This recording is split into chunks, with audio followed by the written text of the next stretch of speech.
Astra agritech వారి jet growth promoter ప్రత్తి మరియు మిరప పంటకు పోషణ, పంట ఎదుగుదల, అధిక పూత, కాత, అధిక దిగుబడి, పంటకు ఆరోగ్యాన్నిస్తుంది. వేరు వ్యవస్థ వృద్ధి చేస్తుంది. Astra agritech private limited, Hyderabad. Phone 6309297158.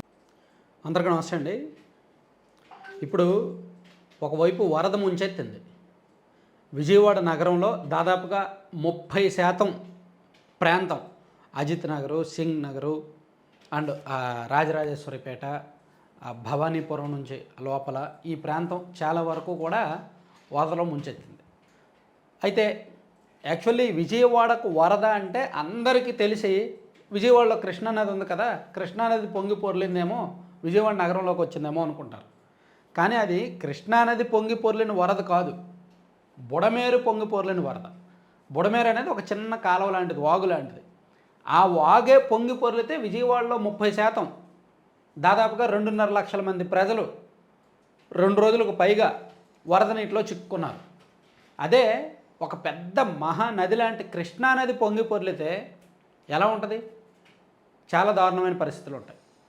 So ఆ దారుణమైన పరిస్థితులు రాకుండా కృష్ణానదికి అడ్డంగా ఒక రిటైనింగ్ వాల్ నిర్మించారు.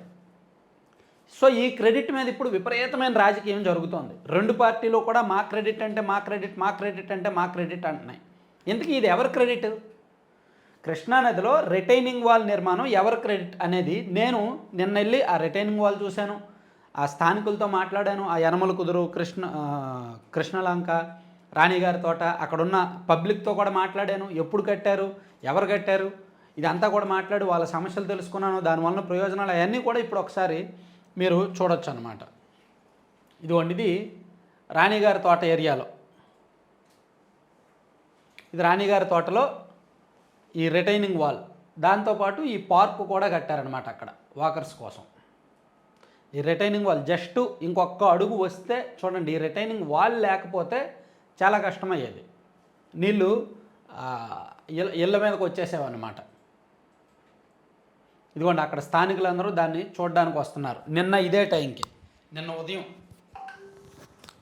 ఇదే టైంకి ఇదంతా ఇక్కడ జనం గుమిగూడి అదంతా చూడడానికి వచ్చారు. ఇదిగోండి, ఇది wall, flood protection wall. So ఇది కాపాడింది. దాదాపుగా విజయవాడ నగరంలో సగం వరకు వరదలు రాకుండా కాపాడింది. ఇది కృష్ణలంక ప్రాంతం. కృష్ణలంకలో కూడా మీరు చూడవచ్చు, ఇక్కడ ఇవన్నీ ఇల్లు ఉన్నాయి. ఇదిగోండి, ఈ ఇళ్లలోకి నీరు రాకుండా ఇదిగోండి, ఇది వాల్. ఇది మొత్తం ఇదంతా మనం ఇప్పుడు చెప్పుకుంటున్న రిటైనింగ్ వాల్ అనమాట. ఇది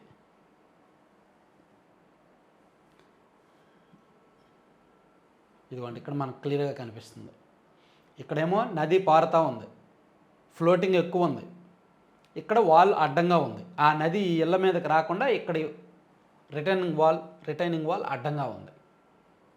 సో ఇది మొత్తం ఎవరి క్రెడిట్ అనేది మనం ఒకసారి చూసుకుంటే, ఈ రిటైనింగ్ వాల్ వలన విజయవాడ నగరంలోని గీతానగర్, కృష్ణలంక, రాణిగారి తోట, యనమల కుదురు, కోటినగర్, పద్మావతి ఘాట్, రామలింగేశ్వర నగర్, తారక రామనగర్, ఈ ఏరియాలన్నీ కూడా వరద ముప్పు నుంచి బయటపడ్డాయి.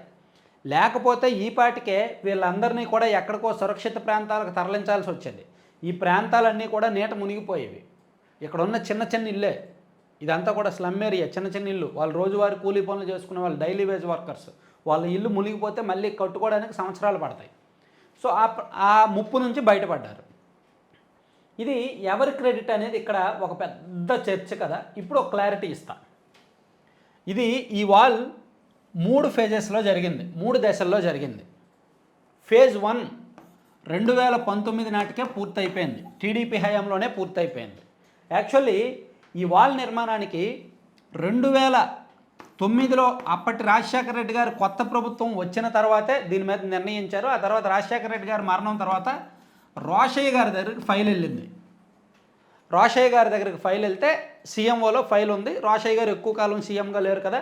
ఆ తర్వాత కిరణ్ కుమార్ రెడ్డి గారు సీఎం అయ్యారు కదా.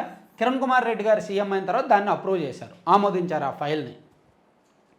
కృష్ణానదికి ఇటువైపు రాకుండా ఆ రిటైనింగ్ వాల్ నిర్మాణానికి ఆమోదించారు. కానీ పనులు అయితే జరగలేదు, పనులు మొదలవ్వలేదు.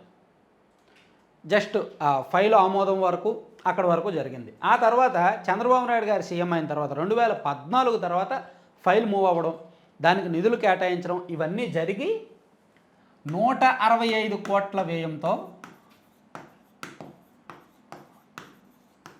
సో ఇందులో జగన్మోహన్ రెడ్డి గారు చేసిన మంచి కూడా ఏంటనేది చెప్తా, చాలా క్లియర్గా చెప్తా.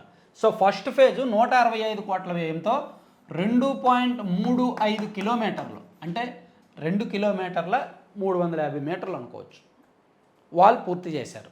ఎక్కడి నుంచి ఎక్కడి వరకు అంటే యనమల కుదురు నుంచి కోటినగర్ వరకు ఫస్ట్ ఫేజ్లో 2019కి ముందే పూర్తయింది. అక్కడ వరకు చంద్రబాబు నాయుడు గారి పాత్ర, అక్కడ వరకు మాత్రమే చంద్రబాబు నాయుడు గారి పాత్ర. ఆ తర్వాత 2019లో గవర్నమెంట్ మారిన తర్వాత దీని మీద పెద్దగా ఆలోచించలేదు. కానీ 2019 ఆగస్టులో వరదలు వచ్చాయి, కృష్ణానదికి వరదలు వచ్చాయి. అప్పుడు ఈ కృష్ణలంక ఈ ప్రాంతం అంతా కూడా భయం గుప్పిట్లో ఉన్నారు, నీళ్ళు వచ్చేసాయి. అప్పుడు ప్రభుత్వం మేల్కొంది. యాక్చువల్లీ జగన్మోహన్ రెడ్డి గారు చంద్రబాబు నాయుడు గారు మొదలుపెట్టినవి ఏవీ కొనసాగించాల కదా, అన్నిటికీ కూడా రివర్స్కి వెళ్ళారు, లేదా అక్కడితో ఆపేశారు, లేదా కూల్చేశారు. కానీ జగన్మోహన్ రెడ్డి గారు చేసిన ఒక పెద్ద మంచి పని ఏంటంటే, విజయవాడకి ఇచ్చిన వరం ఏంటంటే ఈ రిటైనింగ్ వాల్ని కొనసాగించడం. ఎందుకంటే ఆయన ఏది కొనసాగించాలి, అన్నీ ఆపేశారు, లేదంటే కూల్చేశారు, లేదంటే రివర్స్కి చేశారు కదా. కానీ ఈ రిటైనింగ్ వాల్ విషయంలో మాత్రం అలా ఆలోచించాల. దేవుడి దయ వలన, కృష్ణమ్మ దయ వలన జగన్మోహన్ రెడ్డి గారికి ఆ ఆలోచన పుట్ల, దీన్ని కొనసాగిద్దాము అనే ఆలోచన పుట్టి సెకండ్ ఫేజ్ నిర్మాణానికి 2021 మార్చి 31వ తేదీన శంకుస్థాపన చేశారు. దాదాపుగా 125 కోట్ల వ్యయంతో 1.23 కిలోమీటర్లు కోటినగర్ నుంచి వారధి వరకు నిర్మాణం పూర్తయింది. ఒక 1 ఇయర్లో ఇది పూర్తి చేసిన తర్వాత మళ్ళీ 2022లో థర్డ్ ఫేజ్ 3 దాదాపుగా 1 కిలోమీటర్, ఇది వారధి నుంచి పద్మావతి ఘాట్ వరకు, దీనికి 110 కోట్లు. ఇలా ఫస్ట్ ఫేజ్లో అంటే ఇది మొత్తం 4.7 కిలోమీటర్లు అయితే దాదాపుగా సగం గత ప్రభుత్వం ఉన్నప్పుడు, టీడీపీ ప్రభుత్వం చంద్రబాబు గారు ఉన్నప్పుడు, మిగిలిన సగం జగన్మోహన్ రెడ్డి గారు ఉన్నప్పుడు పూర్తి చేశారన్నమాట. సో ఇక్కడ టీడీపీ వాళ్ళు ఏమంటారంటే, మేము 70% మేము పూర్తి చేసాము, 30% మాత్రమే జగన్ గారు పూర్తి చేశారని వాళ్ళు అంటారు. కానీ నేను స్థానికులతో మాట్లాడి ఆ ఏరియా మొత్తం తిరిగిన తర్వాత నాకు తెలిసింది ఏంటంటే 50-50, ఇద్దరికి కూడా 50-50. ఎందుకంటే వీళ్ళు 2.35 కిలోమీటర్స్ పూర్తి చేస్తే వీళ్ళు 2 దశల్లో 1.13 + 1.01, సో వీళ్ళు కూడా దాదాపుగా అంతే పూర్తి చేశారు. సో ఇద్దరికి కూడా క్రెడిట్ వస్తుంది. అతిపెద్ద క్రెడిట్ ఏంటంటే జగన్మోహన్ రెడ్డి గారు దాన్ని ధ్వంసం చేయకపోవడం. ఇది చంద్రబాబు కట్టాడు, ఇది పూర్తి చేస్తే ఈ పేరు ఆయనకి వెళ్తుంది కాబట్టి వద్దు అని ఆయన అమరావతి విషయంలో ఆలోచించారు, ఇతర విషయాల్లో ఆలోచించారు. కానీ రిటైనింగ్ వాల్ విషయంలో అలా ఆలోచించలేదు కాబట్టి ఈ క్రెడిట్ ఆయనకి ఇచ్చినా నష్టం లేదు. సో ఆయన చేసిన అతిపెద్ద మంచి పని అనమాట ఇది. అందుకని ఇప్పుడు చాలా ఏరియాస్లో కొంచెం రిలీఫ్గా ఉంటున్నారు. అయితే ఇక్కడ ఒక చిన్న సమస్య ఉంది. చిన్న సమస్య అంటే పెద్ద సమస్య ఉంది, జాగ్రత్తగా వినండి. ఇదిగో ఇది రిటైనింగ్ వాల్, మీరు కరెక్ట్గా చూస్తే ఇది రిటైనింగ్ వాల్ కదా, అయినా సరే ఆ వాల్ కింద నుంచి వాటర్ వస్తున్నాయి, ఆ వాల్ కింద నుంచి వాటర్ వస్తున్నాయి అన్నమాట. ఇవే ఆ నీళ్ళు, ఇవే అంటే ఓట అంటారు కదా, ఆ ఓట కృష్ణానది కింద నుంచి ఓట అనమాట. మీకు కరెక్ట్గా ఇదిగోండి, దీనివలన ఇల్లు కూడా కూలిపోయినాయి. ఇక్కడ దగ్గరలో ఉన్న ఒక 3 ఇల్లు కూలిపోయినాయి. ఈ వాల్ కింద నుంచి రావడం వల్ల ఇసుక తీరం కొట్టుకుపోయింది, ఇది అంతా కొట్టుకుపోయి అక్కడ ఇల్లు కూడా కూలిపోయినాయి. దానికి కారణం ఏంటంటే మీకు ఒక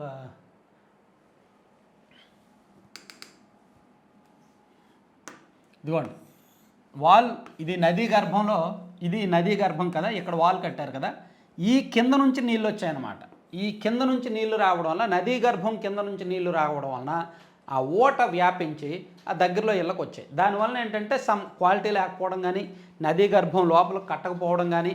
యాక్చువల్లీ ఇది ఈ గోడ ఏంటంటే 10.76 మీటర్ల ఎత్తు ప్లస్ 12 లక్షల క్యూసెక్కుల నీరు వచ్చినా సరే తట్టుకునేలాగా దీన్ని నిర్మించారు. అంత ప్రభావం వచ్చినా సరే తట్టుకునేలాగా దీన్ని నిర్మించారన్నమాట. మొత్తం మీద 474 కోట్లకు పైగా వ్యయం అయింది. సో ఈ క్రెడిట్ ఎవరికి ఇస్తారనేది చూసుకోవచ్చు. నేను నిన్న ఇక్కడ వీళ్ళతో మాట్లాడాను, వీళ్ళు కూడా అదే చెప్పారు, చాలా క్లారిటీగా చెప్పారు. సో నేను ఈ వాడుకున్న ఏరియా